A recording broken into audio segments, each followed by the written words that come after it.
When it's time to begin, it's on the Rewind Around with John Pollock and Wai Ting. The A-Team that makes sense of these things we see in the ring every week on TV. It's Rewind Around for Monday night. Download it Tuesday morning from the Post Wrestling site. It's Rewind Around for Monday night on USA Now on the John and Wai Take the mic. Hello, everybody, and welcome to Rewind Raw. It's John Pollock and Wai Ting here on Monday night following 5 hours of draft coverage from the WWE between Friday and Monday night. Seismic. Oh, huge, yeah. Our worlds are changed. Our lives are changed. It's wild. I don't think coverage ends. We're going to get some supplemental draft. Yes, you are on supplemental duty tonight to follow... Because, man, we need to know what is going to who's left? Who are we? Who is without a home on Raw and or SmackDown at this point? I mean, there's where is Apollo Crews going to end up? Way? Where's Giovanni Vinci? I was worried about this guy. We will find out shortly. It'll be Breakin. Yes. Okay, these are all the questions. Odyssey Jones, Natalia.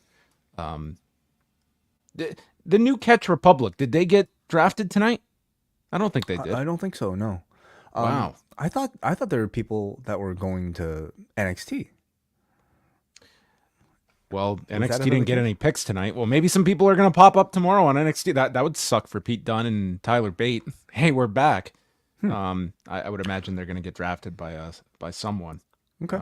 Caden Carter, Katana Chance, they did not get drafted. I'm just skimming through the list here. We'll find out soon enough. Okay. How are you doing? I feel like I just recovered from being sick, and I think I'm sick again. It just seems like a constant cycle. Yeah. Yeah. Oscar, Oscar too. I mean, it all starts with him. He got pink eye last week. Oh, no. So we've been dealing with that, trying to put eye drops into like a 20-year-old baby's eyes. Good luck with that. Yeah, and then I came down with something today too. So. Oh, man, I'm sorry. Well, you've been through it, you know. This is quickly becoming, over the last couple of years, my favorite time of the year, okay? What? As someone that does not subscribe to being a Toronto Maple Leafs fan, there's nothing I love more than this time of the year, okay? The Leafs are down 3-1. You listen to any sports talk radio, any fans online, dude, the season may as well be over. There is no hope. These devoted fans have just thrown in the towel that it's over tomorrow night with the Bruins. It's just dominated by what are they going to do in the offseason? Who's going to be fired from the coaching staff? Should they get rid of any of their core players? I mean, it's remarkable how quickly the tide turns in this city on this team. I love it. I will say, and I say this with the utmost sincerity, I hope in my lifetime this team never wins the Stanley Cup, because this city would not know what to do with itself. They would celebrate, and as soon as that parade is done, this city would need Social Security to come in and provide flashlights for everybody, because they would not know how to find themselves out of the hole of what now? What now in this city? I love this. I love the just doom and gloom. They are preparing. They are already preparing for the doom of an elimination before it's even happened yet. It's just beyond even reach that they could come back and win a game, much less 3 more games to beat Boston. I mean, it's not going to happen, but I love it. I love this fan base more than any other in the whole world. I would never want to follow any other fan from afar than the Toronto Maple Leafs fans. And their games constantly sell out, and they're the most successful, sports franchise in the city. Dude, I get the Canadian numbers all the time. Their playoff games. It's insane how well the Leafs do. This is the first round. God forbid if they made it to the conference finals one year. This country would just stop if they made it to the second round. I feel the city would be losing it and flipping cars and having a parade by City Hall. If we got to the second round, I mean, it's amazing. I hope we never win. I just want to see this every year. I'd like them to go a little further, and then it's the letdown. Oh, How far though? Stanley Cup Finals? Okay, the peak was 93 when they went to the 90 94. There was the year they lost to the Kings. That was 92, 93. Sure. And that was where they go to Game 7, and that was the questionable call where they ended up losing in 7 games to the Kings. The Kings go on. It would have been the Leafs and Canadiens in the Stanley Cup final. Mm-hmm. That one being pried from us in 7 games kind of set the tale for it. Like, you'll never top that. I mean, that was just all the perfect just doom in alignment. I don't think you could top that, but you could try. You could try if they got to the conference finals and got to a 7th game again. I mean, when the Bruins like came back and beat us like a decade ago, like that was pretty impressive. Look at the smile on John's face as he recounts these awful events and traumatic events in the life of us. I saved the newspaper the next day or I saved an image online when they lost to the Bruins in that game, and they had this image outside of the Air Canada Center of all the Leaf fans reacting, and it's just it was amazing. It was like every single shot was just wow. I've never seen you so happy. Dude, I don't even like, I'm not someone that like really cares all that much, but today I couldn't, you could listen to, I'm just listening to like all this stuff. I'm like listening to like Sid Seixeiro on breakfast television. The guy's like, I'm going on strike. I'm not even going to watch this game tomorrow. All these, it's just like it's already as though the series is over and they're planning everything for the offseason. Like this, they might as well, like if the team just didn't show up, it'd be great. They're arguing on Saturday in the box together. The players are yelling at each other. I mean, it's just total. This team is just falling apart at the seams, and I just pass me the popcorn. This is the enjoyment I get out of postseason hockey. Is there some level of just I don't know, like, is this the only comfort you can possibly take because you've been hurt and disappointed so much in your past? No, in the opposite, because I grew up, I was a major hockey fan and I was a major baseball fan, and I got all of the celebration out of my life in sports in 92, 93. Like by the time I was 10 years old, I was like, I'm good. I got that Joe Carter home run. I don't need any more. I want the most spectacular destruction. Okay. Give me the fireworks. And that's what the Toronto Maple Leafs always provide. I don't want the Raptors who win in 2019. This year, they're not even in the playoffs. There's no entertainment value for that. Give me the Leafs teasing this audience, dangling that carrot every year. And every single year, they reach for that carrot. They reach and reach. Here's my season ticket money. Here's my television viewership for 82 games. I'll give you all of it. Just please win for us. And then when they lose, the torches come out. So you're going to be watching on tomorrow? No, I'm not going to be watching. You'll be watching for reactions. No. Me and Sid Seixeiro are on strike. I'm not watching it. They'll lose. I think I'm more optimistic than a lot of these diehards are because they have just written them off. I was like, they might win one. Maybe they'll bring it back to Toronto. I think they'll get a 6th game. That's my prediction, okay? I think they're going to win on Tuesday. Okay? All right. I think they're going to shock everyone. And then Wednesday, all the naysayers, they're going to be right back clinging for that carrot. They did it. They just got to win 2 more games. And then, boom, Game 6. You'd be a perfect heel commentator for a Leafs game. This is the greatest fan base in all of sports. It's the best. So I'm doing great. Let us move on, Wai. We have lots to discuss tonight. We have Raw to talk about. We have news to get into. What's going on this week? What's happening on the site? We have a lot of shows to talk about. We got this weekend we have SmackDown in France. We got Backlash in France. We've got UFC 301 in Brazil. Wai's not going to be coming over this month for UFC. He's going to be watching the Canelo fight, he told me. And then on, what do we have? We also have both wrestling Dontaku cards this weekend. And we will have shows for all of you with Karen Peterson and Bruce Lord covering Dontaku this weekend with a show on Saturday on the Cafe. So a lot of great stuff to check out. Also MCU later. Yes. We are into the 3-part finale for season 1. That's right. X-Men I'm all 97. caught up. I'm all ready. I'm excited for this one. Oh, fantastic. Excellent. Any predictions for these final 3? Not really. I mean, yes and no. Honestly, not really. I'm just kind of going in with an open mind, whatever they give me. I mean, the quality has been so good with this series so far that I'm sure, I'm almost positive they'll deliver and stick the landing. So, I'm actually going back and rewatching some of the older episodes that, the writer has actually suggested people go back to the original '90s cartoon to catch up on. So, I'm hyped. Does anyone come back from the dead? Yeah. I don't know. We'll see. I'm asking your thought. Like, you can just say yes, no. I'm gonna say maybe. Oh yes. Well, depends what you consider dead. Well, that are not already. So I this think is dangerous territory. A rule of thumb whenever it comes to certainly comic books and also anything really on TV. If you don't see a body, they're probably not dead. So if you didn't see a body, I think there's a good chance they'll be alive. If you did see a body, even there's a good chance they'll come back, but maybe not this season. Okay, well, maybe we will discuss at a later date. But in the meantime, Rich Fan and WH Park, they will have you covered for the next 3 weeks of MC later. They're embarking on a huge X-Men related adventure because even after this, all the way towards Deadpool and Wolverine, they will be reviewing every X-Men movie that has ever existed. When is the Deadpool movie coming out? With Wolverine? I believe July, I think. Oh, that far. So between now and then, you're probably going to be hearing from Rich and WH as they go through all the Fox X-Men films and maybe even X-Men Origins Wolverine and some of the really, really awful ones in there. Okay, well, I look forward to the whole journey towards the release in July. Okay, we're going to start off.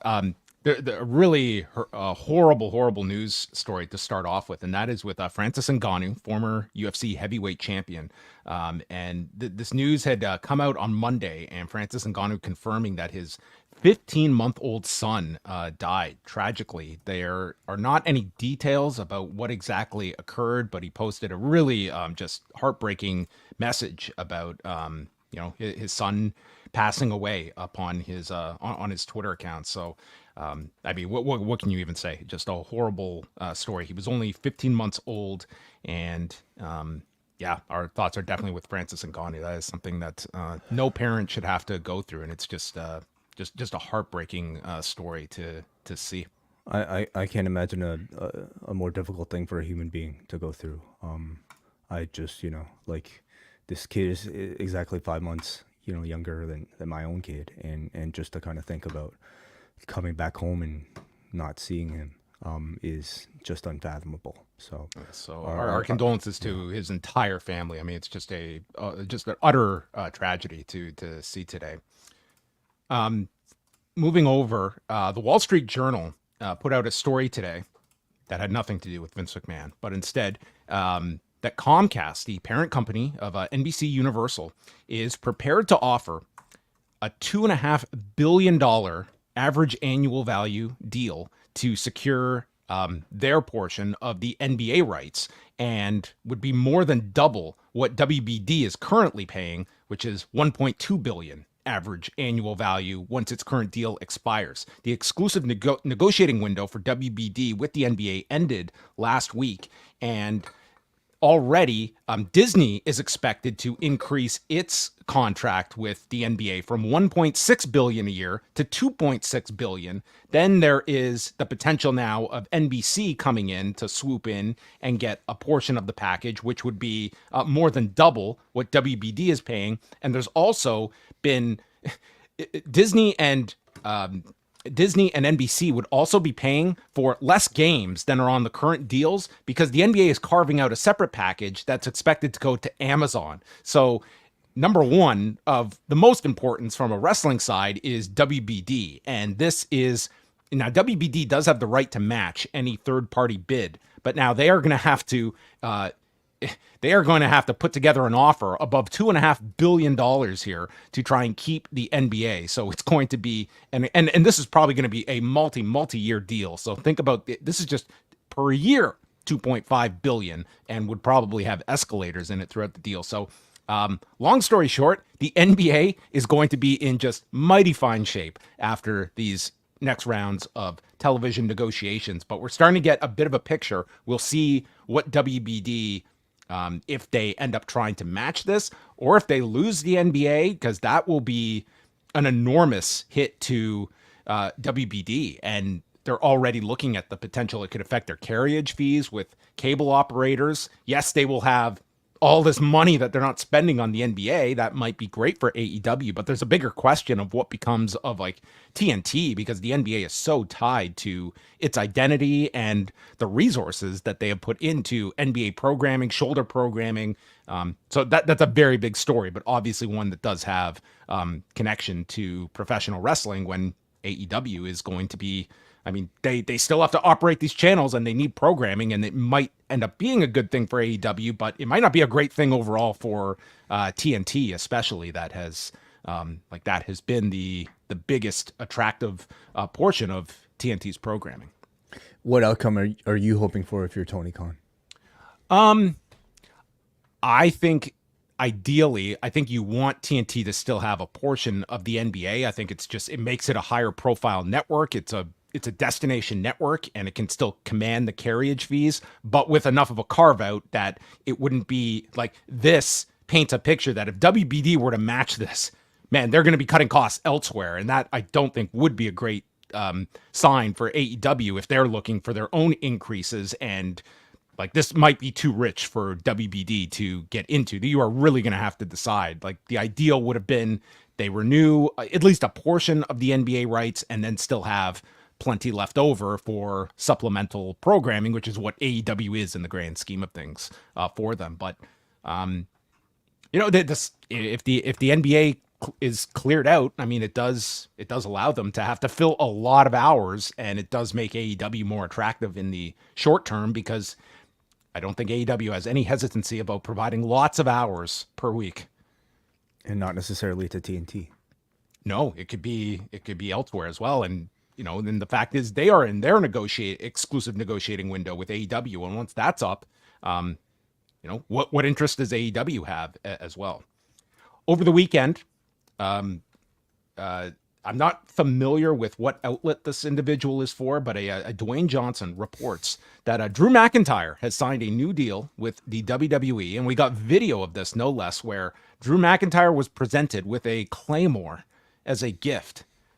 And if I was Drew, I'd be like, you could get me like a Ferrari or something. Like, you could have got me like something of greater use than this. Like, yeah, how's he going to bring this back to the plane or wherever he was? I'm assuming be like giving someone a branding iron, like in the middle of a eating establishment. It's like, what am I going to do with this? Really more of a hassle than it's worth, but quite the gesture. I mean, and I think maybe the first indication that we have of Dwayne Johnson actually being involved in any sort of negotiation, and certainly announcement of a talent re-signing. Yes. It certainly got kind of like Dwayne Johnson's involvement here. I wouldn't ask you like over this last like 2-3 month period, but I would say over this last year, did you ever think like there was a period where Drew McIntyre leaving might have been to his benefit, or that you thought that maybe whether he takes time off or does explore his options? Because I think it became pretty clear in the last few months, especially the lead up to Mania, that this would seem like a pretty minuscule chance of this deal not being met. Over the past year, I'd probably say no. I mean, obviously, every talent is going to play as if they're going to leave and maybe use AEW or the competitor as a way to negotiate. But for Drew, I mean, for one thing, WWE is so hot right now. I don't see any reason why he would want to leave, even if it was unless it was for significantly more money, which I don't know. I don't know if it would be.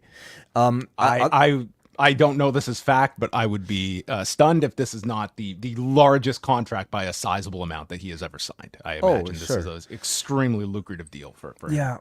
Beyond that, I just think it's the type of character that he is right now is really well suited for a WWE style of television. And I think he already has gone incredibly far. He'll go farther in the WWE than he would in AEW. What if I had asked you that same question when each week he was coming out and telling us about Scottish lore? That would be a very different scenario. Yeah. Mm-hmm. And I don't think Dwayne Johnson would be Instagramming about his re-signing if he kept that character. Yeah, sends him like a book of like limericks or something. Yeah. Mm-hmm. Here's for your next run. I'm incredibly happy for that man. He just has he really has shown that you can, well, I guess when you're, I don't know, 6'6" and like 300 pounds, you can really take your own destiny into your own hands, and you can improve your stock in more ways than one. Showed it to us the first time when he left and then came back to this company, and second time now. Like, and it wasn't a guy that asked for his release like Cody. Like, this guy was fired in 2014. Came back, was very good upon return, became even better in the time since, to the level now where he really does feel like one of the top guys in the entire company. And now that he's fully on, maybe they can actually fully take advantage. Do you see Dwayne Johnson working a program with Drew McIntyre at some point? Is he big enough, and have they drawn enough association with this being so public, this re-signing?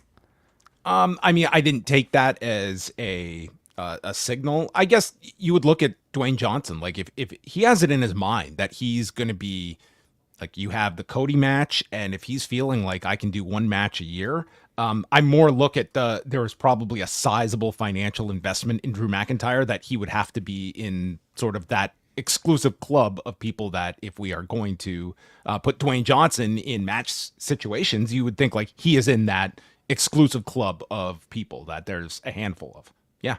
Sure. Yeah. Mm-hmm. Is this like is this real? It's a Photoshop. Yeah. Okay, that's what I thought. I don't recall ever seeing this. Man, I'm gonna be just You're gonna be asking that question a lot in the next not looking 50 forward years. to it. I might just announce my retirement. Darby Allin over the weekend. He was off to see a Broadway musical. What could go wrong? What could go wrong? Well, the man was hit by a bus by accident, not on purpose, and made it to the Broadway musical, which I would think would be almost as painful. But he seemed to be okay. He was with his buddy, has a busted up nose. We presume this is from the bus, but God knows what he's been doing in his time off. He's also nursing the broken foot that stopped his, oh, Jesus. But let's maybe give a fair warning for our viewers. Yes, our viewers have seen Darby in worse, compromised, injured positions on TV. So yeah, he's got the broken foot for which stopped the climb of Mount Everest. So I mean, seems to be okay. Made it to this sparsely attended Broadway musical, and he must have shown up early. The closest thing I can recall is when I was like 13, 14 years old. Me and my friends, we were going to a movie, and we were running to make the bus. And I turn around, and my friend had got nailed by a car, and he's like down on the street. I was like, holy shit. We go to check on him, and he's brought over, and then the ambulance has to come, and they check on him. And my friend, he was born in, I can't remember what country he was born in, but he legit does not know his birthday. So when they come and they're asking him, the first thing they ask is, when's your birthday? And he gives them like the possibilities, like it could be this day, it could be that day. They're like, oh, okay. And then I'm explaining, he's actually okay, I think, but I'm explaining the birthday thing. Anyway, we're stuck here for like an hour, and we finish, and then they're like, I guess we're going home. It's like, no, we're going to go watch the movie. So we still managed to go watch the movie after this, and he was a trooper and came to see the movie and turned out to be okay. Wow, okay. We saw the Mr. Bean movie. Was it worth it? I mean, I wasn't the one in pain. He probably was, but I think he like hurt his ribs. Wow, goodness. Okay. Yeah. Well, I hope he survived and he was okay. Did. All right. And I hope he had a good time, just as I hope Darby Allin and Raymond Pettibon had a good time. Best of the Super Juniors. They announced the blocks today. Ryusuke Taguchi is out, also having an injury. He was involved in a bicycle accident of some sort. Serious enough that he's missing the best of the Super Juniors. So, I mean, doesn't sound great. Hope he was wearing a helmet.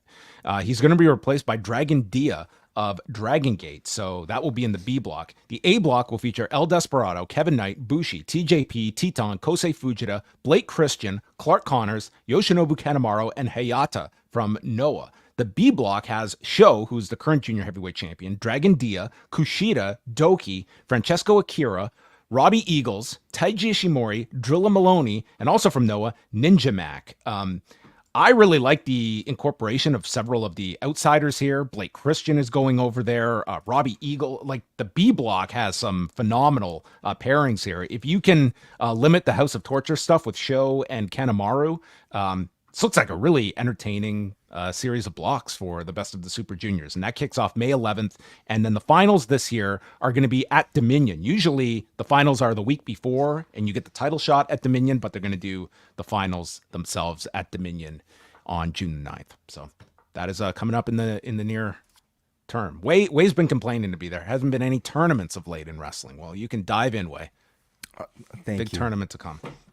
SmackDown on Friday, the draft edition, 2,143,000 viewers and a 0.58, down 8% from the prior week. Lowest viewership of the year for SmackDown, up against the second night of the NFL draft, which aired on ABC, ESPN2, and the NFL Network, as well as the Clippers Mavericks playoff game and the New York Rangers and Washington Capitals. So it was not an easy night, but still, this was designed that this was going to be a heavy week, and we had the draft to combat things, but still resulted in SmackDown's lowest viewership this year. So they did not get probably the boost hoped for. But I would say this would have been hurt tremendously more if they were up against the first night of the draft, because the second night, I mean, it was a fraction of the audience from night one that had like 12 million viewers.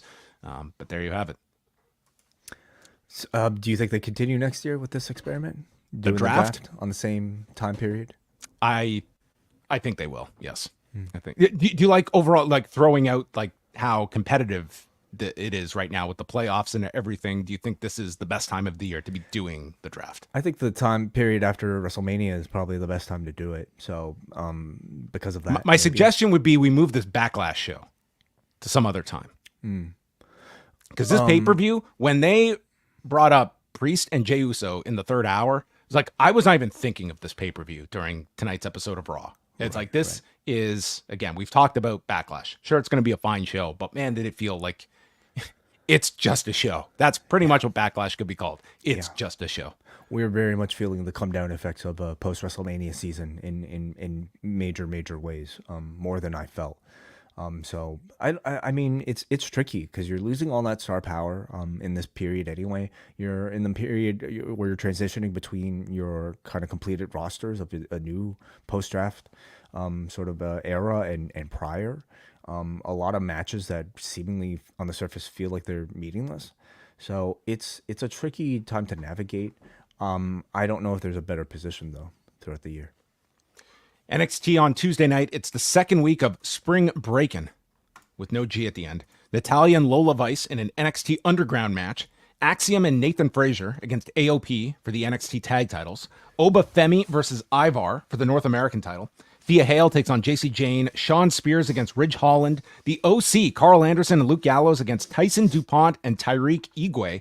And Trick Williams will appear on the show. And maybe we'll get some farewells from some of the call-ups on SmackDown and Raw. That's happening Tuesday. And then Wednesday, it's 3 hours of AEW from Winnipeg, beginning at 8 Eastern. Kenny Omega will appear on the show. Chris Jericho versus Katsuyori Shibata for the FTW title. Adam Copeland will take on a member of the House of Black for the TNT title. Mariah May taking on Serena Deeb. And we will find out Swerve Strickland's opponent for Double or Nothing. All right. Anyone you think is a leading candidate? Swerve's opponent for Double or Nothing. You could go with Hangman. Is Jack Perry. Is Hangman healthy enough to return? We'll find out. They're very quiet about who's ready, who's not ready. Mm-hmm. But it's you need someone of significance, I think, to put in a pay-per-view main event. Yeah. So all of that is coming up on Wednesday night. All of your news can be found at postwrestling.com. We also have a story today on Philadelphia-based independent wrestler Billy Reil, who passed away recently. He was someone who came up, started wrestling as a teenager and had a lot of issues throughout his life, but especially in kind of the tri-state area in Philadelphia, New Jersey. He was involved in the scene, wrestled a lot with Low Ki, Sabu, Punk, somebody that was like a constant that was, a big fan growing up and ended up getting trained by Reckless Youth, the Pitbulls, went to train under Dory Funk Jr. and wrestled throughout the 2000s, and then was kind of out of it by pretty much by the end of the decade. He was done. But a lot of people that had known Billy Reil had been reflecting, and pretty much like a consensus that hoping this guy has like found peace now, which I think kind of signals the guy had a lot of troubles in his life. But that story is up on the website as well. So we now head over to Raw from the T-Mobile Center in Kansas City, Missouri. WrestleTix reporting just under 9,900 tickets out, and Logan Paul pulls up with Patrick Mahomes and iShow Speed as they arrive. Great tie-in here with Mahomes here in Kansas City, and they meet up with the Judgment Day, and all of them enter the building together. Becky Lynch starts the show and notes this was the building where she got her nose busted by Nia Jax. This is where her career took off, and said it took her 2 years to get this title back, and now I need to find a contender. So Liv Morgan comes out and is hit with chants of mommy, and she doesn't want to be handed a title shot, but does feel Becky owes her one because I did what you couldn't do at WrestleMania. I took out Rhea Ripley. Becky says that's true, you did, but you would be champion if not for what I did to you last week. Isn't it funny how that works out?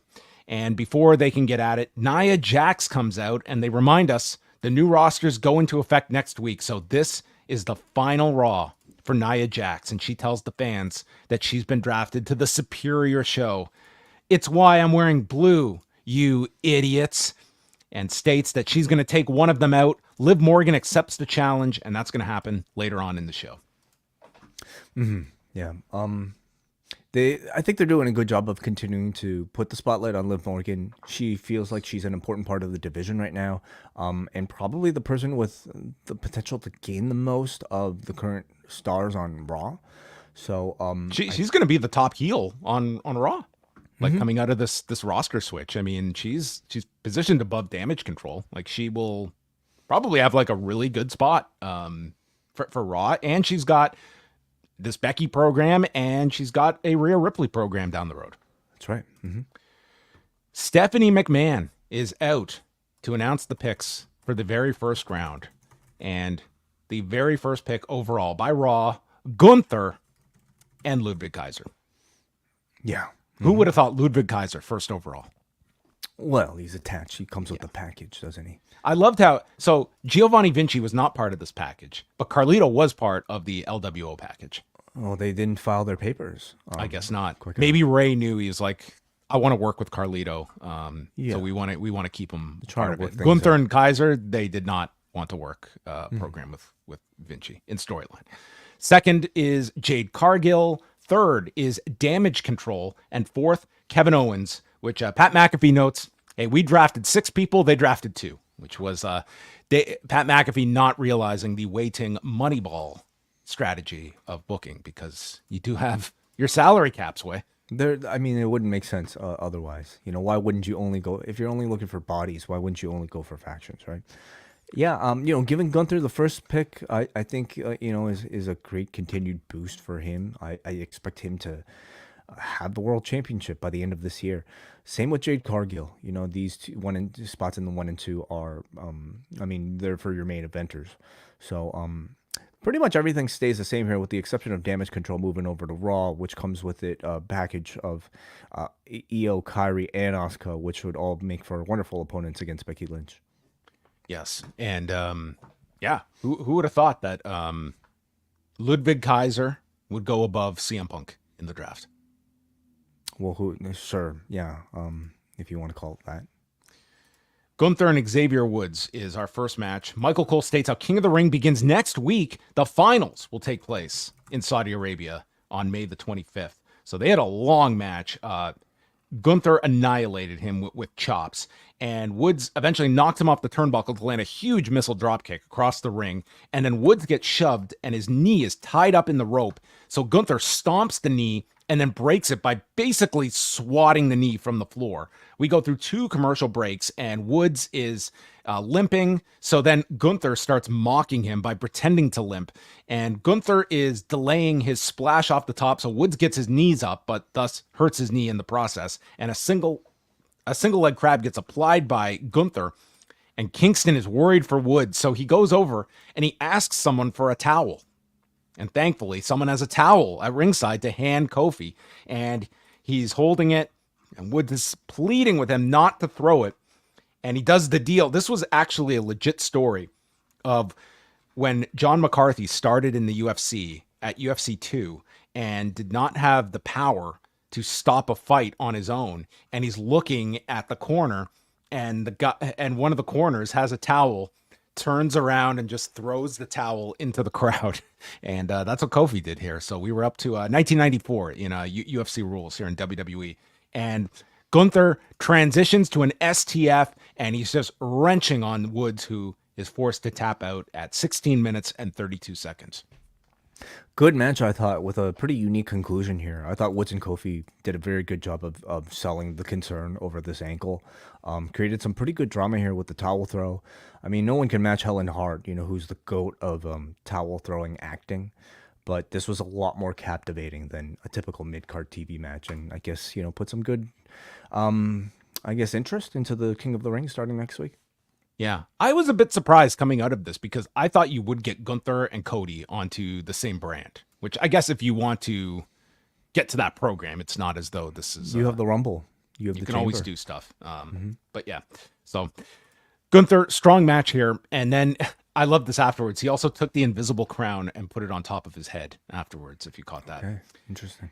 Kathy Kelly catches up with also during this, you had some of your Bo Dallas sort of Easter eggy type of things. Yeah, there was a screen glitch when they came back from the break. I'm kind of choosing just to ignore these unless you want to bring them up. Yeah. I mean, it's not that much. At some point, I don't know if it was here. I was just looking online, but the QR code appeared later on. You see a video of somebody walking towards the cabin in the woods, and the words, "The door is open. Do you want to meet him? Drown in his glory." So, whatever that means. You come meet us. We're not going to come meet you. How about that? Sure. There's too much going on this show. Kathy Kelly catches up with Jey Uso, says there's no pressure on being the number one draft pick. He's going after the title with Damian Priest, and he wishes that we had the Paul brother with the winning record.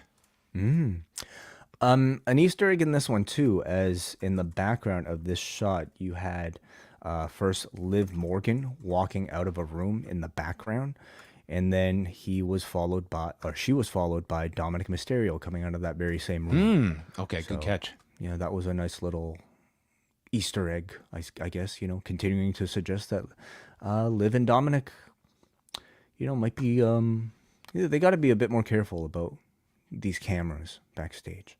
Yeah, you just don't know who's filming what, that you can get caught.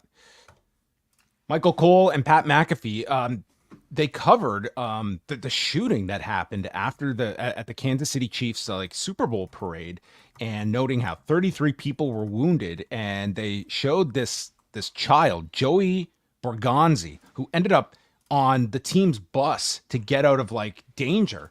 And they brought out members of the teams. They brought out this kid to introduce everyone to the show prior to Raw going on the air. They said these were two players that actually tackled the gunman. Yeah, I thought this was one of several gun.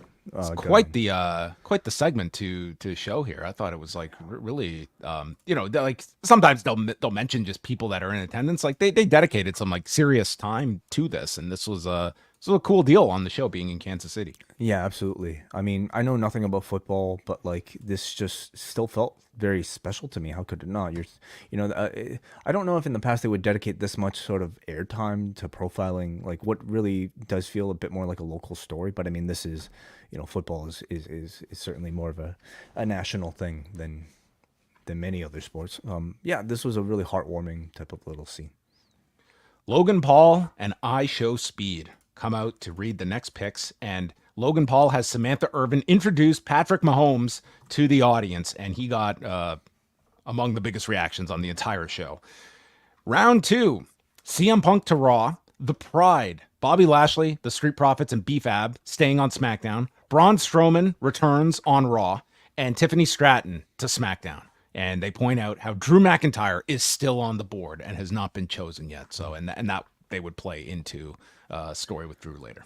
Yeah, for this particular round, everything is pretty much status quo, except for Braun Strowman returning. I don't know what brand he was on before, but it's the official return of Strowman. I know there might have been some, at least, discussion that or speculation that he would be a part of this new Bo Dallas group, and it does not appear to be the case at all.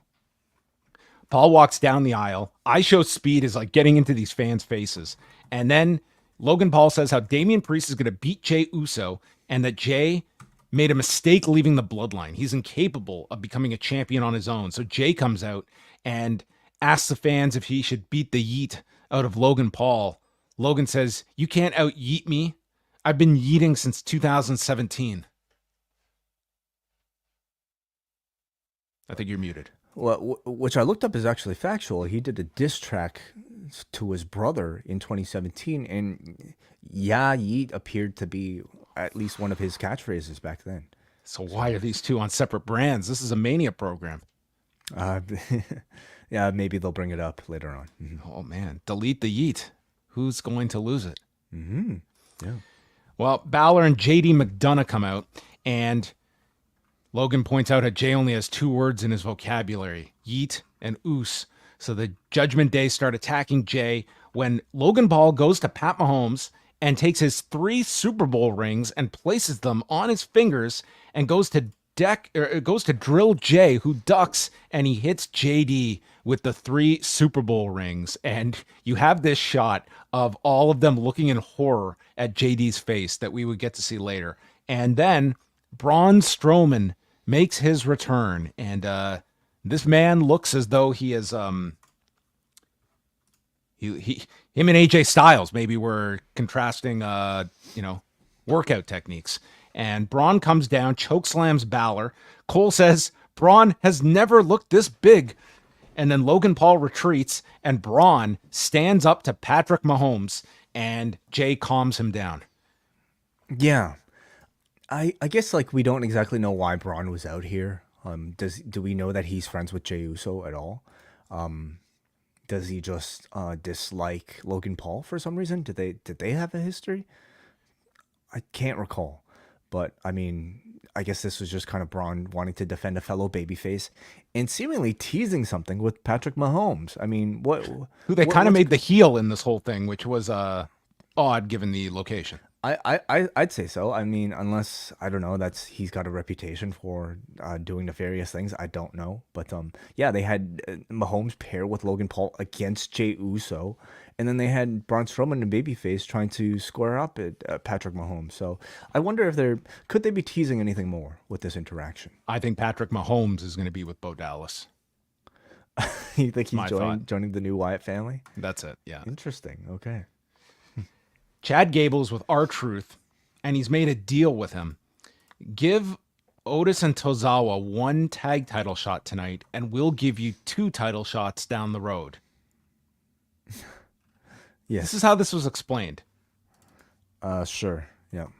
So, would you have to accept that deal if you're R-Truth? And granted, it's R-Truth. Would you have to accept that deal with the knowledge we're probably going to lose tonight? Because if you win, what exactly do you get out of this? I don't think there's real logic in this deal. Mm-hmm. Okay, Miz didn't seem to be on board with this, so there was that. And Truth is worried they're going to get drafted to the Kansas City Chiefs because it's a draft. And then Gable, the scene ends, and you're just thinking this is some throwaway comedy segment backstage, which is just that. And then boom, Gable turns, and this boot clocks him in the face. And it's Sami Zayn standing over top of the unconscious Chad Gable, who's been haloovaed. Yeah, so last week we were, wondering, it's awfully nice of Sami Zayn to wait to hear what Chad Gable has to say. Clearly, this week he didn't like what Chad Gable had to say. Kathy Kelly is, we found the most pointless segments of tonight's draft. That was flying in Booker T as tonight's draft analyst. Kathy Kelly asks Booker T, what do you think of the draft picks so far? Jade Cargill's a game changer. What's going to happen to the Judgment Day? Punk being on Raw is huge. So Drew McIntyre walks in. Tell me, you didn't just say that. This isn't 2010 anymore, Booker. The guy who just won the world title hasn't even been drafted yet. Booker says, well, where is that title? Don't be like that, Booker. Says, you've changed. You know I know how you really feel about CM Punk. You've changed. Yeah. What's he suggesting? Booker T doesn't like CM Punk? I guess so, yeah. Okay. Well, I mean, the point of this was to, I guess, create this interaction with Drew McIntyre, talking about CM Punk. And beyond that, I find it interesting that they're bringing up their old history together, as part of like the late 2000s locker room. And I don't know, is Booker T going to at all stay involved in any of this or no? I can only hope that this is all building to something epic down the road. Sami Zayn against Bronson Reed for the Intercontinental title. So they're doing it here on Raw. If Zayn loses, they explain, then he will replace Bronson Reed in the draft pool tonight.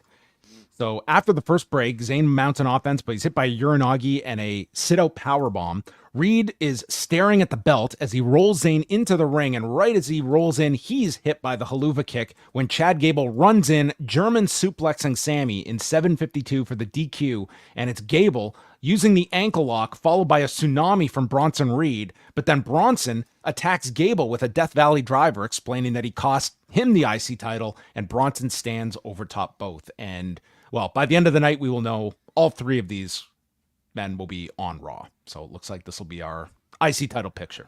I'm surprised they didn't make this match for Backlash. Just maybe some part of my very simple mind thinking that Sami Zayn, speaking as a francophone, Quebecois, would be a worthwhile. Maybe he'll be sent over as the Backlash analyst. Sure, I guess so. But yeah, they haven't announced the match after tonight, and I wouldn't anticipate it at this point. JBL and Ron Simmons come out. It is round 3 of the draft, and with Raw's pick, they get Rey Mysterio, Dragon Lee, Carlito, Joaquin Wilde, Cruz del Toro, and Zelina Vega. They get 6 people with one pick. Mm-hmm. That's a stacked combo. And then SmackDown responds by drafting Legado del Fantasma, bringing an end to this war, and putting Rey back on Raw with Dominic. That is correct. Yeah. And then Drew McIntyre is the next pick, followed by Shinsuke Nakamura, who was taken over a lot of people that I was trying to process. Who's taken? You mean he's ranked above a lot of other people? He was ranked above quite a lot here. I mean, we just saw Bronson Reed here going for the IC title. This guy was like put into like right near the end. I don't know what the logic is, but yeah, pretty much LWO moving to Raw and Nakamura moving to SmackDown are the actual moves here. Huge. So that I guess freshens up their mid card a little bit. So Drew walks out. He cannot believe he was left until the 3rd round, and he is attacked with CM Punk chants, and he says CM Punk is the furthest thing from anti-establishment. He's a corporate ass kicker, and look what he did to me. He fractured my elbow, but I just taped it up and came to work like a real man. And CM Punk's music plays, and Drew's looking all over. Where is he? And CM Punk is out in a skybox and calls Drew a bitch and tells Drew to come find him. And the segment ends with Ron Simmons saying, damn. Yeah. This felt like a newer audience that didn't exactly pop for the damn like they were necessarily expecting. You think so? You think this is they didn't recognize it? I didn't rewatch this, so maybe I think it's just kind of played out at this point. I would say that too. I hear we're no longer in the PG era. I think it's time for Ron Simmons to really, increase the temperature of this of the rating. Did you know the moment the PG era ended was in a few segments from now when Dirty Sanchez was uttered, and Michael Cole could not say this enough times afterward. That feels like it would have been a Vince. He would have loved it. Oh well, yeah, I guess in many ways. I feel like he would have named a pay-per-view after it. Yeah, no, Ron Simmons should just start come out and be like, fuck. Well, we have time. We have future drafts to get to. Alpha Academy is getting ready in the back. Maxxine brags about making 2 eliminations last week, to which Chad says, oh yeah, let me see your title. She explains she didn't win. You lost. We don't celebrate mediocrity. And he warns Tozawa, do not do that dance again. They better win the titles tonight. And Maxxine leaves with Ivy Nile. So we still have problems within Alpha Academy. Kathy speaks with Braun Breaker. He's now a heel and says he is the best possible pick for Raw. He is here to take over. And Sheamus walks in to state that he's a big fan of Braun, but Braun does not appreciate being interrupted. And Sheamus explains, "You remind me of myself." And Drew storms past them as he is in search of CM Punk.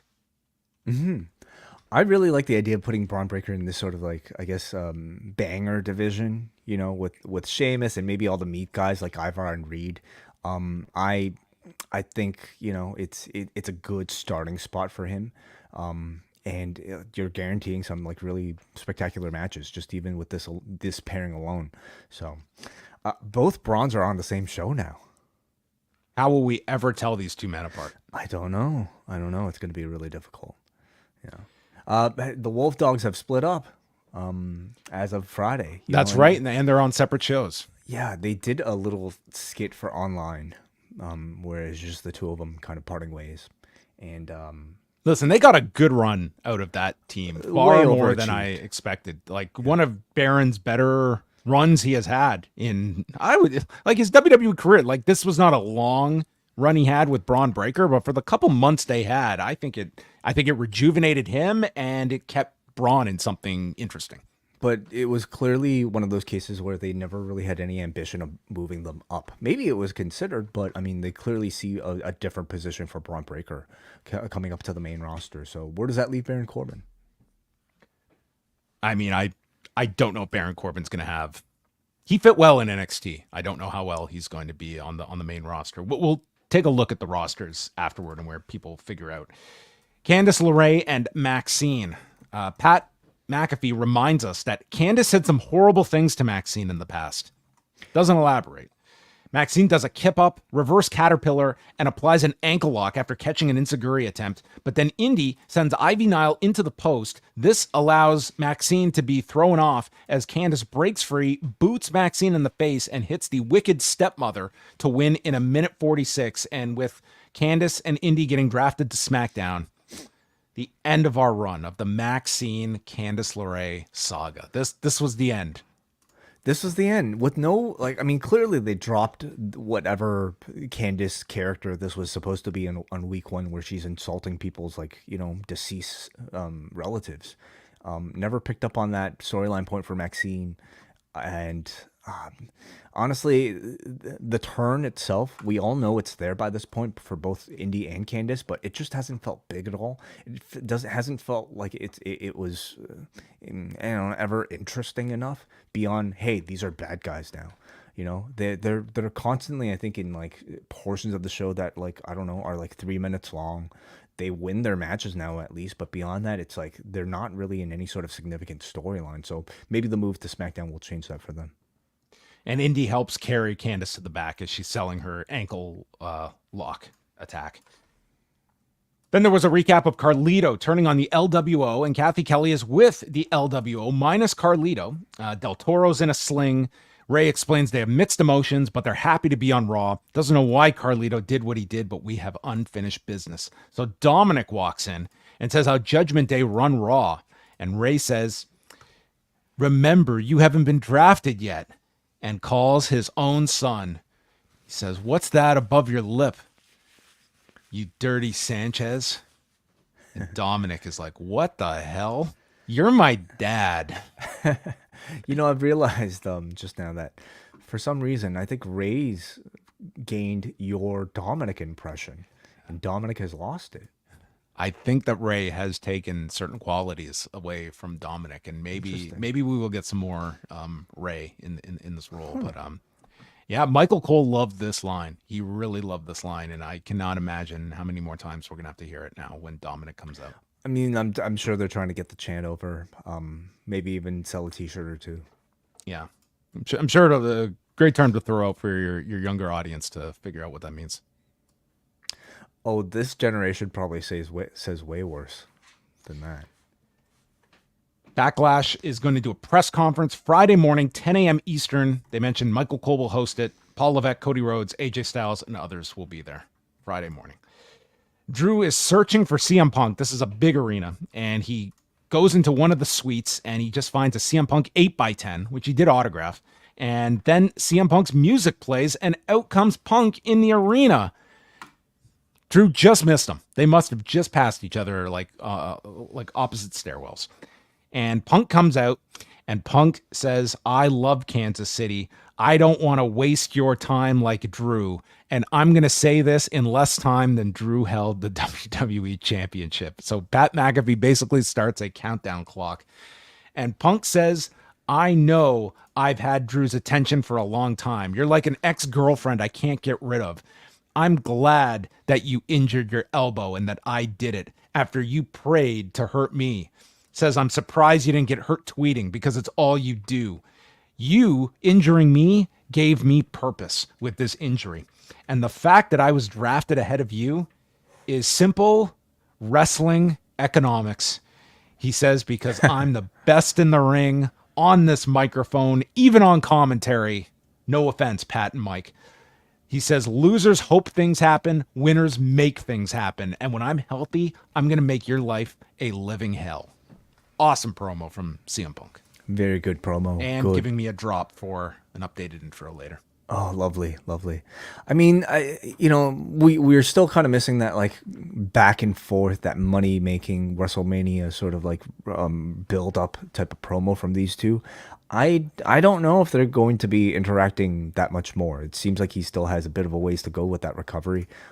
This maybe just felt convenient because Punk was a part of this draft anyway. It was a special attraction for Kansas City, but I don't know if this is like an immediate program that we're going to get every single week. So this almost felt like a good check-in, to be able to say, hey, I'm still thinking of you. See you later. That sort of thing.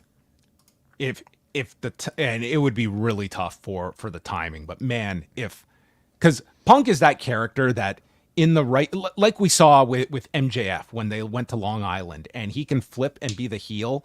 Uh-huh. If he could come back and do that Glasgow show in June with Drew, and for the one night, it's like Punk's the babyface, but on that night, not on that night in Glasgow against Drew, and you could even have Drew beat Punk in Glasgow, and they come back and do the rematch at SummerSlam or something, which Cleveland is not far from Chicago. I'm sure you'll get, it's kind of home field advantage. That's a city that Punk has a lot of history in Cleveland as well. That's right. So, I mean, if he was able to be healthy by June, I mean, that would work out tremendously well. Yeah. It's going to be on the time. Or Drew can win a championship and then defend it against Punk in the show after.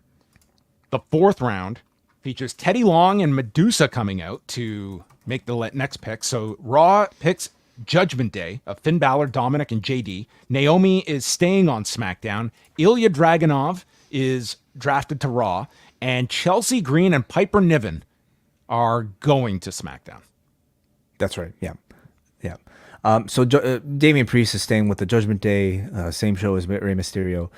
Ilya Dragunov gets a big call up, and they had a big scene, at the Performance Center of basically the entire roster congratulating. Oh my God, this guy screamed when he got up. I mean, this is the most intense guy I have ever seen on my screen. Yeah. Just getting drafted. I mean, he was like popping a vein. The veins were going off. Also of note, they're going to keep Bianca, Jade, and Naomi all together on SmackDown. That is correct, yeah. But Ilya Dragunov is on the same show as Gunther. Mm-hmm. So that's going to be very interesting. And Piper and Chelsea, as they kind of were campaigning for on Friday, are drafted now to SmackDown. Liv Morgan and Nia Jax was next. They went 10.5 minutes with Liv Morgan.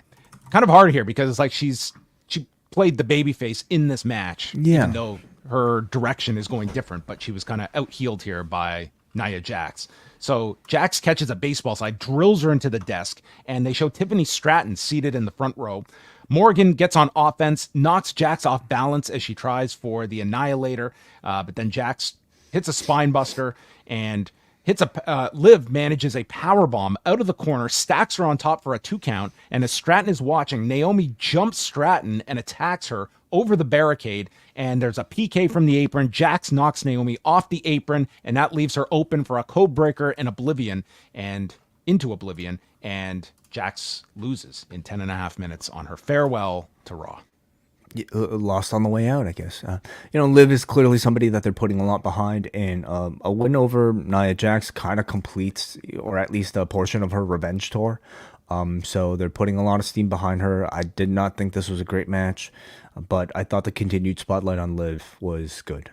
And also, of course, feeding into Stratton versus Nia as well. But now it's time for some more draft analysis with Kathy Kelly and Booker T. Makes sense of these first 4 rounds. And Booker T asks, who will be next? Could it be Trick Williams? I was like, the answer? No, he's a champion.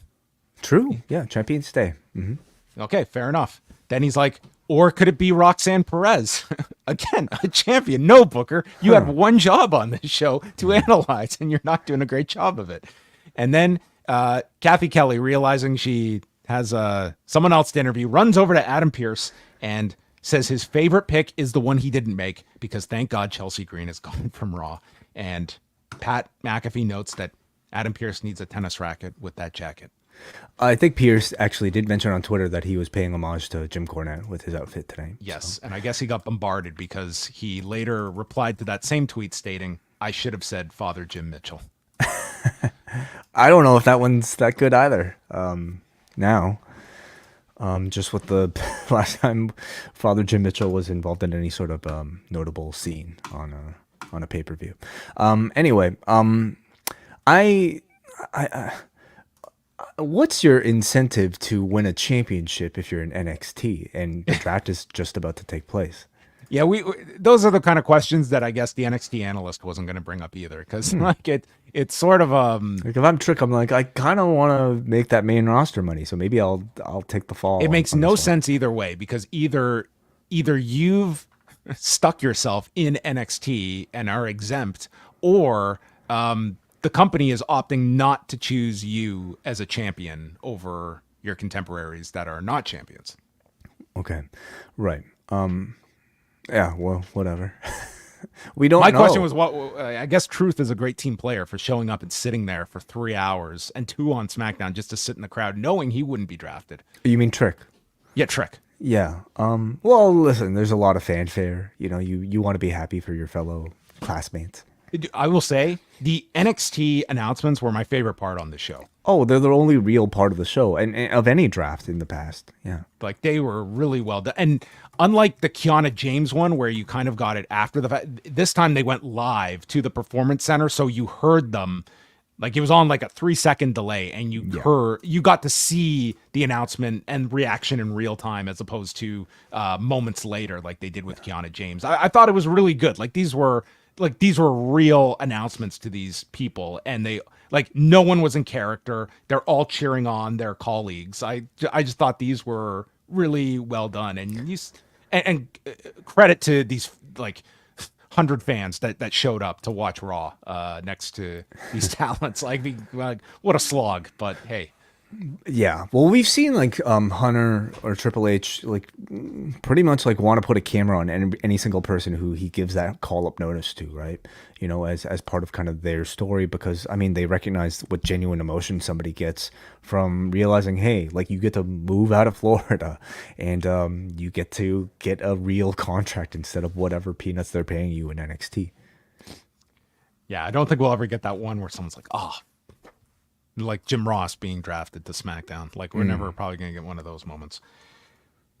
Then we go to the 5th round, and out come Bubba and Devon, who I guess had to like yes and their appearance on Friday because they came out with the glasses on, carrying a table to set up the table, and then do like their 3, 2, 1, get the tables. It's like, okay, these two just like at this point are completely reliant on just their catchphrases. I mean, maybe they would have, like a lot of people still remember them very fondly for ECW, for maybe TLC even, but at this point they are "was up, get the tables, and testify." You know, and it's a great lesson for people. You know, if you want to have maybe occasional appearances on TV beyond your physical years, make sure you have those money making catchphrases. Well, I'll say for Bubba, it's like when you see him like anywhere else, like NWA, TNA, it's like he's playing the Bully Ray character, and he's like greatly evolved out of this. But when he comes back to WWE, it's like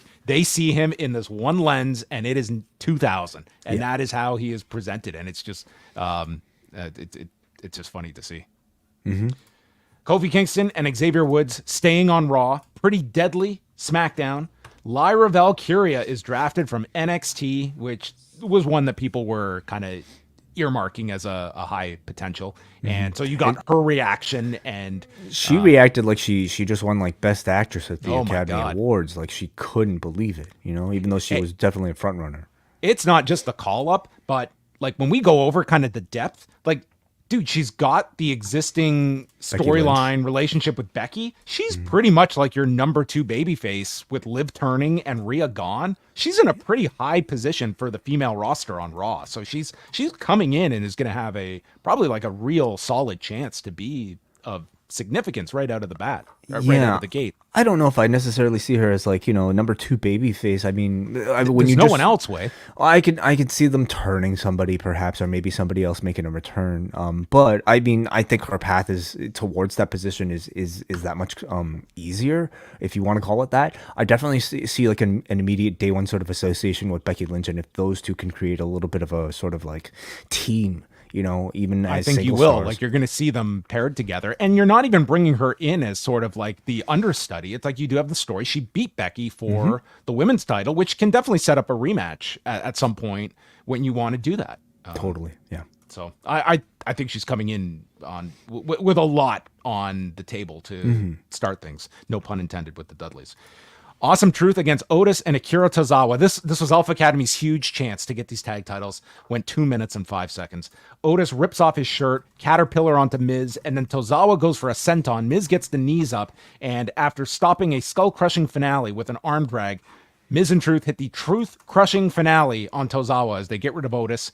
2 minutes, 5 seconds. Awesome Truth retained. So they win and don't have to have 2 more matches with these guys afterwards. Yes. Can they even? Are they all in the same show? Yes. Gable and Otis are staying, right? Yes. Okay. Dominic is in the back. Can't believe that they got drafted so late in the 4th round. Priest says, "You guys have failed miserably trying to help me. I don't need your help." And they show JD McDonough's face that they have done up to look like, dude, Darby Allin didn't look this bad. Yeah. Well, I mean, this guy had to wrestle afterwards too, so. Did a bit more than Darby did. This was like he auditioned for like Home Alone 2 and took like the bricks to the face. Liv Morgan runs into Becky Lynch, congratulates her on her win, keeping those two together. And then Damage Control. Becky actually said that she has the title shot. So that match is happening. Did they say when? I don't think they said when it's going to happen. Yeah. Okay, I don't think so either. It's coming. Yeah. Damage Control walk up to Becky, and they're going to see her on Mondays from now on. And Becky warns them, "Don't touch my title." So you are getting a big influx of heels on Raw. So plenty of people for Becky to work with. Especially with Rhea Way. I mean, it very much feels like Raw is continuing to be the Becky Lynch show. She's going to be your central figure, probably involved in all the major segments involving the women. And the goal now is to kind of build opponents for her for all these months that are heading up, that are coming up. And, just within Damage Control alone, you have 3 major opponents. 2 of them have pay-per-view headlining. Kyrie, I think, has a bit of a ways to go in getting built up, but I could see a pay-per-view match with Io. I could see a pay-per-view match with Asuka. So several programs for Becky being lined up. And the final round, Adam Pearce and Nick Aldis come out. The Final Testament are going to Raw, bringing an end to the Pride and Final Testament program. Thank God. The final chapter has been written on it. DIY go to SmackDown, which seemed obvious once Candice got drafted there. Big Bronson Reed staying on Raw, and Blair Davenport is the last televised draft pick going to SmackDown. Yeah, so Final Testament move, DIY move, Bronson Reed stays, and Blair Davenport, I don't know if she was really on anybody's radar as a pick, but... Well, the way they ended things with the Sol Ruca match last week on the Beach Brawl, like the way she lost and wrapped that feud up, there was definitely speculation she could maybe be one of the draft picks, but I understand what you're saying, like it was not maybe an obvious one. I guess so, like just to me in terms of like buzz even, maybe not that much for her, but I mean, I'm very happy for her, a veteran. And somebody, who I think the division can always use, people who are seasoned and have personality and, who really just seem to be ready. So I hope she doesn't get lost in the shuffle. Is all. And then the real main event of Raw. Ricochet does a sit-down interview with David Leach, the director of Fall Guy. And part of this included Ricochet showing David Leach all of his high-flying spots. And David Leach getting up from his chair. And then even, like, dude, they just plastered the hell out of this show with ads for Fall Guy. And Pat McAfee had clearly gotten his fill of these promo spots, and him and Michael Cole just had a hell of a time promoting this afterwards. And Pat McAfee I thought he was hilarious here of just, what's that movie again? Who's in it? What's it about? Who's the actress? Can you please read this again? So that takes us to the main event. Damian Priest, Finn Balor, JD McDonough against Jey Uso, Ricochet, and Andrade, which they note Andrade's final match on Raw. What's going to be your favorite Andrade moment during his historic return to WWE on the Raw brand? Yeah. Man, there was the backstage segment with the Judgment Day. Then there was turning down the Judgment Day in that backstage segment. Was that Raw? This is a great run. Michael Cole, also breaking news, acknowledges last week he got Andrade's finisher wrong. He called it the Shadow. Everyone, relax. It is still called the Message. Oh, okay. Michael Cole stated he got it wrong. Oh, interesting. We had a discussion about this. Which one was worse? And I thought the Shadow was a much more sensical name than the Message, but I mean, I'm sure Andrade did not like this mistake. He pointed it out to Michael Cole. I'm sure it makes sense to them. Mm-hmm. So the baby faces hit dives. That sets up the commercial. We come back from break, and I guess Damian Priest did something on the ground, and Michael Cole's Apple Watch asked him if he had fallen and needed assistance. Yes. Clearly commentary is far looser now, and Michael Cole gets to maybe be himself a bit, and I would suggest maybe, I don't know, it gets to the point sometimes where they might be being themselves a bit too much. Maybe I could use a bit more whispering in the headsets. Michael Cole has shot to near the top of my list of people that I want to one day write a tell-all. Oh, that would be fascinating. Mm-hmm. They get the advantage on Ricochet. Not a ton of heat for this one. Jey slaps Priest on the apron. All 6 men enter, and Jey blocks a Razor's Edge to hit a Samoan drop, and then goes for the Uso splash, but Dominic distracts the referee. So as Priest goes for South of Heaven, JD shoves Jey, and it screws up the South of Heaven. So Priest is pissed off at JD, and Jey hits a bunch of super kicks. Balor gets tagged in, he's speared, and Jey pins him with the Uso splash in 10 minutes and 43 seconds. So we want you to have like a 5% idea that Jey could win this match on Saturday, but not anything more than that by like actually pinning Damian Priest going into this match. We'll sacrifice Balor, but we're not going to have a pinfall on Damian Priest in this 6 minutes. Oh, so no. And I mean, it's a bit too soon. You know, Priest just won it. These two are in a really tough position, Priest and Jey Uso, because they both still really feel like mid-carders, and they're having to sell a world title program. Well, Jey, especially by his own admission, like the Mania match was such a disappointment. He has to go out there and have a great match because they are positioning him as a major babyface on Raw. And this is a brand, now that the rosters are set, you know, the way that Cody had set it up, like this is your show. He was the #1 pick for Raw on Friday. Dude, he's on a brand of babyfaces that include Punk, Rollins, Sami Zayn, Braun Strowman's back. There's a lot of competition for a babyface role. It's not as though by default this guy is the #1 babyface. He's got a lot of people that are in that mix. Yeah, but for this period, while Rollins is out, while Punk is out, they're giving the ball to Jey Uso. And now I don't think he's going to beat Damian Priest for the championship, but they're still trying to make him feel like a central figure on the show, letting him lead this like random babyface team consisting of Andrade and Ricochet. But it is this type of thing takes time. His promos are doing really well. They're clearly setting up a Logan Paul feud with Jey Uso, so that might take him to another level. But they're on different shows, aren't they? Paul is champion, I guess, on SmackDown, but he could lose the title. If he loses the title, then you can do whatever when these. Then he can move move brands. Mm-hmm. So anyway, but this first pay-per-view headlining match is going to be a bit of a challenge, and I think it's up to these two. It's both Jey and Damian Priest to get people talking about them coming out of this pay-per-view, because it's at this point they're struggling to make this not feel like a mid-card championship. Between this and the AJ Cody match, they do have the Saudi Arabia show 3 weeks later. Do you see both of these as just one and done, champions retain, or in either one could you see them stretching and doing a rematch in Saudi Arabia just because there's such short time to build up another challenger that they don't have ready? Not the AJ match, I think that's a one and done, but Jey Uso versus Damian Priest potentially, yeah, maybe with a stipulation attached to it, yeah. Well, that was Raw. What did you think about tonight, especially when Friday seemed to be a pretty underwhelming draft show? How did tonight compare? Maybe a bit more eventful. You had a few more call-ups than on Friday. Maybe a few more actual roster changes, but honestly, like, this show felt very much like a drag. And we kind of spoke about it on Friday. I really respect that they've chosen to keep the champions on the same shows and just kind of taking them off the board altogether. And I even respect the idea of like keeping these rosters pretty much constant so that you can put specific focus on only a few elements that are actually changing shows. I respect that. But it's made for these shows, these draft shows, to feel kind of, monotonous, and especially stretched throughout 3 hours.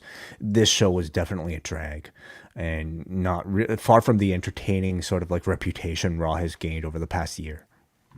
So I just quickly jotted down the major names. This doesn't account for everybody, but on the Raw side, if we're looking at baby faces and heels on the male side, we've got, you would probably say Punk, Rollins are probably your top baby faces once they're healthy, but they're not. So by default, Jey Uso and Sami Zayn kind of do become those guys in the interim. And that's why I could see them extending this, because, Zayn isn't working with Damian Priest anytime soon. You have Braun Strowman. He might get into a slot with Damian Priest by necessity. You've also got Sheamus, you've got Rey on the babyface side, and whatever you do with Ilya Dragunov in there as well. On the heel side, you have Priest, by extension the Judgment Day, Drew McIntyre, who's also hurt, Braun Breaker, Chad Gable, Bronson Reed. So they've got a pretty diverse list of heels that they have to work with. But the babyface side, it's pretty much Becky and Lyra Valkyria. And on the heel side, you have Liv Morgan, Damage Control, and you figure Kiana James is a heel coming in, although that hasn't been made clear yet. And then SmackDown, they have a ton of baby faces, from Cody, Randy Orton, LA Knight, Kevin Owens. Andrade is technically a babyface. Bobby Lashley is technically a babyface. Maybe you see some turn there, because on the heel side, it's the Bloodline. LA Knight. Yeah, LA Knight in there too. Oh, to turn. Yeah. Oh, sorry. I thought we were talking about baby faces. Yeah, I did list him in there too. Okay. The Bloodline. This is on the heel side. The Bloodline. Logan Paul. Gunther, who could Gunther is on Raw. Never mind. AJ Styles, Carmelo Hayes, and Shinsuke Nakamura. And then for the women's side, you have Gargano Ciampa too, if you want to consider them candidates. They were drafted below Chelsea and Piper Niven, so I don't know what they're. I mean, they could feud with Theory and Grayson Waller. That could be a place for them. And then the female side, you have Bayley, Bianca, Jade, and Naomi on the babyface side. Heels, you have Nia Jax, that's probably going to get a big push. Tiffany Stratton, that they're obviously focused on, and you have Blair Davenport, who presumably comes in as a heel as well. So that's kind of the top names on the male and female side that you have coming out of this. So the rosters go into effect next Saturday, and there's a rumor that there is a pay-per-view on Saturday at noon in France. There could be some trades as well. They do have at least that option. Still waiting for these supplemental draft picks. They haven't announced them as of this time, but by the time most of you listen to this, they might already be out. Several people, I guess, missing off the board. On the board still.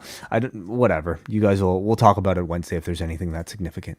Mm-hmm. And nothing added to Backlash. So as of now, 5 matches. We'll see if they announce something either during the week or on SmackDown, which is also in France. But 5-match show.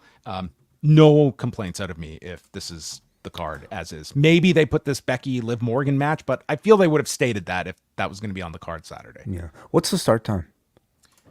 1 Eastern. 1 Eastern time. Okay. On Saturday. Okay. Well, if you have any super chats, thoughts on the draft, you're welcome to throw those in, and we have some pieces of feedback to get to. All right, let's go to forum.postwrestling.com. And Jeremy from Texas says, this seemed like the draft of keeping your own talent in place, which we know really doesn't mean much with how loose the brand rules are. Raw kept its world title nucleus of Priest, Punk, Drew, and Seth. But on SmackDown, where are the heels for Cody? AJ, maybe Solo, maybe Logan, but who else? Someone has to be turning. I wouldn't hate Cody versus Orton at SummerSlam if Rock isn't available. Also, is it me, or did it seem like SmackDown drafted most of the women? What are your overall thoughts? I think on the heel side for SmackDown, I like the idea of doing a Cody Orton match at some point. I just feel they're so strong on on baby faces that could easily be turned at some point. That I feel you'll have more than enough to get to in time. I could see one major turn of some babyface at some point down the road. Yeah, it seems like there are a lot of people for Cody. Like enough, and just keep in mind, like a lot of Cody's programs extend several months. So, realistically, I mean, you need, I don't know, 4 really big names for him to head towards WrestleMania. Roman Reigns is also a name that's out there. We don't know where he'll land as yet. Okay. Next one here we go to Muggin. The one thing the draft did well was remove the lazy title trades, and I especially love that the NXT draftees show emotion, genuine emotion, and the roster being out of character for the announcements. Ilya, Blair Davenport, Lyra Valkyria, and Dijak getting the move. Dijak? When did Dijak? Somebody in the chat room says Dijak got drafted to Raw. I haven't. Okay. Let me double check that. All right. Can only spell good things for Raw. That being said, I want to see the draft lottery return the next time around. I hate the random one. The Punk Drew McIntyre cat and mouse chase was amusing. Anyone who wrote off NXT UK for not producing stars must look very foolish right now. The next week will be a clean slate. Yeah, this is really strange. So I don't know if I see an official graphic, but you do see footage, fan captured footage of it, and you also have confirmation from Dijak himself. Hey, I just got drafted to Raw, by the way. Okay, well there you have it from the man himself. All right. So, okay, great. I'm sure they'll be putting this online at some point because they've like filmed footage of him being drafted. So Dijak is going to be one of those great sort of like slot him into TV for like a banger match types of dudes that like a Bronson Reed or an Ivar is currently right now, and put him in that division with Sheamus and Braun Breaker or Braun Strowman, and to just like give you great in ring quality on these 3-hour shows. All right. Last one here is from Ani. I personally hate the brand split and the draft, so this show did little for me. However, Punk and Drew are the most electric pairing going. Truly wrestling heroin. They have a lot of interesting pairings between Punk Drew Sheamus, Gunther Ilya. It's the usual wait post-Mania lull until business picks up. All right. Cool. Wrestling heroin. Okay. Well, thanks, everyone, for your thoughts on the draft tonight. And that's going to wrap things up, but thank you for tuning in. Tuesday night, Braden and Davey are with you after the second week of spring break-in. And Wednesday, we have Pollock and Thurston coming at you 3 Eastern with myself and Brandon. Wednesday night, Wai and I will be coming live at 11 Eastern. So note the start time. We will be following 3 hours of AEW with a live edition of Rampage following Dynamite on Wednesday night. So all of that to come this week. The full schedule up at postwrestling.com, and you can jump on board postwrestlingcafe.com, a new month beginning on Wednesday. So you can jump on board. A lot of great stuff coming up in the month of June, including this weekend. We'll have Wrestling Dontaku covered. We'll have the month of May, you mean? What month are we in right now? April? We're in April still. May to come tomorrow. Yeah, I feel June's going to be good too. That's my prognosis on things. Mm-hmm. You know who it's not going to be a good month for? Who? The Toronto Maple Leafs, who are going to be watching the Stanley Cup final. All right, that's it for us. Thank you for tuning in, and that ends Rewind to Raw. Go.